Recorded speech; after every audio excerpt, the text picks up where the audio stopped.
Hello, it's the 17th of January, a cold 17th of January, and welcome to Sports World, Irish Sports World, where, again, got very quiet in the racing. Everything's been frozen off, more or less, unless it's due on weather, which has never been my cup of tea.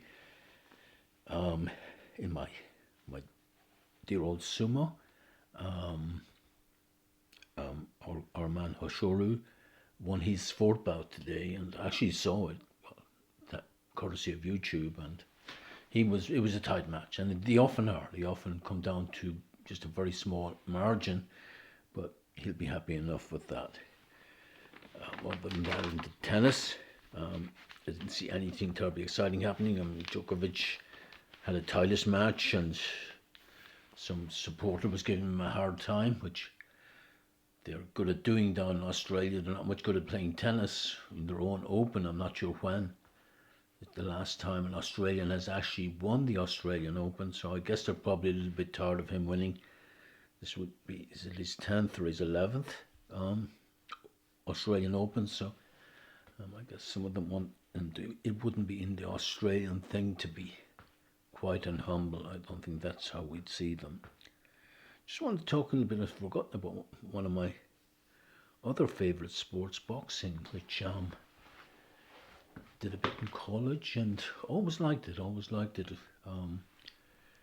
From the growing up in the 70s with the great Muhammad Ali, of course, and against Joe Frazier, who was my favourite. Joe couldn't see in one eye, but that was how he was the toughest, definitely the toughest of all, I think, of all those great heavyweights of the 70s, when the sport was in its prime. But then you had probably the most amazing fight was Ali beating Foreman in Africa. Foreman had destroyed Frazier, knocked him down when Frazier had never been down. He 4 or 5 times. Holmes knocked him down, and Ali was a big outsider, but Ali was a clever fighter as well as everything else, and did a bit of dancing and won. It was some achievement. Then we went on to the 80s, and the heavyweights not so good, but you had an amazing kind of division, kind of welterweight, middleweight. Four great boxers came to us at the same time. You had Roberto Duran from Panama. His nickname was Hands of Stone. Marvin Hagler, American and brutally tough. Sugar Ray Leonard, who was just a classy boxer, and my favourite of the quartet would have been Tommy Hitman Hearns, who was I often thought if he had a brain, he would have been unbeatable, because he could dance with the best, and he was tall, fantastic reach, and people said his jab could knock you out. So if he just stayed away from people, it would be very hard to beat him. But Tommy wanted to mix it, and there's a fantastic first round between himself and Hagler, possibly the greatest round of boxing ever in the history of boxing, where the two of them just go absolutely after each other. And I think eventually in round 3, Hagler knocks Hearns out, but very, very memorable fight. You don't get them anymore. You get a lot of cagey fighting now. And between pay-per-view and I guess all the different belts that you've got and that kind of thing, it's very hard to get, any undisputed champion who's the real champion, But there is a chance of that now. It's the reason I come into it, because next month, same date as today, so exactly a calendar's month away, one of my favourite boxers, Tyson Fury, will be fighting his nemesis, Mr. Alexander Usyk of Ukraine, and they've got all the belts between them. I think Usyk has 3 of them by default, to be honest, the way I see it. I mean, it was Fury who beat Klitschko. Nobody else could beat him.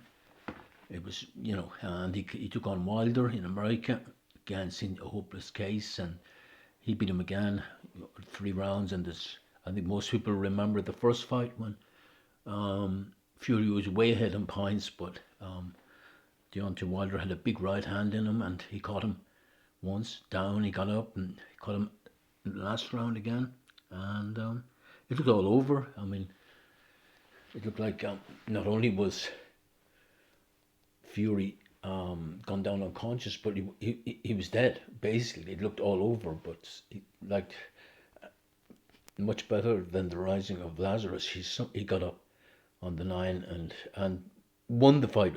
Everybody thinks that on points he won the fight, but it was seen as a draw. But over the trilogy, especially the second fight that they had, Tyson absolutely floored Wilder, gave him a lesson in how to box. And think about the reason I like Fury is because it's one of those things. I've been supporting him since well before the Klitschko fight, because I found out most of the English people, he's more English. I mean, as in he's a pikey. He's a traveller, that's what they call him. And the English give him a very hard time, you know.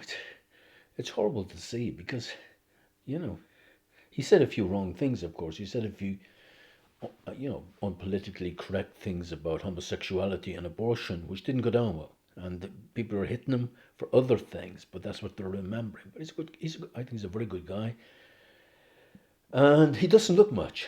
That's the thing. I mean, he doesn't. I mean, you look at Ali in his prime, looked, fantastic human specimen Deontay Wilder, and another great black hope, if you like, from England, Anthony Joshua. They look fantastic shape. I mean, sometimes Tyson doesn't, he's a big slope kind of a man, but he's fit. And the one thing is he's the cleverest boxer probably in that division that we've ever had, and he knows how to win. So I would expect him to win, but I'll definitely be trying to get to see it. The problem with, of course, modern boxing is it's pay-per-view. So unless I can find a friendly bar somewhere that's showing it, I may miss out on that one as well. And it's such a pity because it's such a huge fight.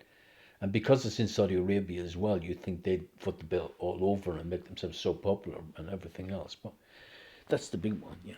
And finally on boxing, and finish off again with my adopted country. Possibly has the best, what they call pound for pound fighter in the world at the moment. A guy called Naoya Inoue. Inoue fights mostly, he's gone from flyweight, bantamweight, so kind of a small weight, but I've never seen anybody to hit as hard. He's unbeaten, but he hasn't had that many fights, which is a weakness. Also, the fact that he hasn't really fought that many times outside Japan, and he's in his 30s now. But I haven't seen anybody that can knock people out repeatedly on body shots alone. He just hits very, very hard, and hopefully he will. He's beaten any American that's been sent to him, but it'd be nice to see him somewhere like the Madison Square Garden, doing his stuff there, because he's something else.